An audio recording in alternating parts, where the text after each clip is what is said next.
Assalomu alaykum hurmatli haydovchilar. Hozir sizlar bilan Payme ilovasi orqali litsenziyaga onlayn to'lov qilishni ko'rib chiqamiz. Payme ilovasiga kira olamiz. Bosh menyuda pastda bizda to'lov degan bo'lim bor. To'lovni ustiga bosamiz.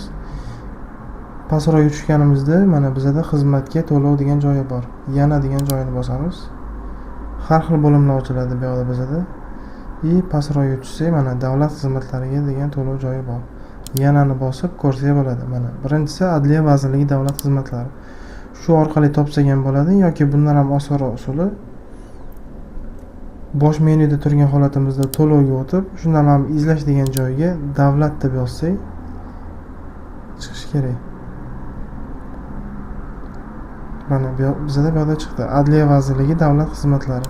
Shuni ustiga bitta bosamiz. To'lov turi davlat xizmatlari uchun to'lov. Invoice raqam u bizga сообщение bo'lib kelgan bo'ladi, uni yozib yuboramiz. To'lov summasi 337.500. Oldinga degan tugmani bosamiz. Tafsilotlar degan joyda mana ko'rib olsak bo'ladi. Bizani o'sha to'lov ma'lumotlarimiz yozilgan bo'ladi. Mana bizda ism yozilgan, summalarimiz hammasi yozilgan bo'ladi. To'lashni bosamiz. Сообщение kelsa tasdiqlayveramiz. Bo'ldi, to'lov muvaffaqiyatli amalga oshirildi. E'tiboringiz uchun rahmat. Salomat bo'ling.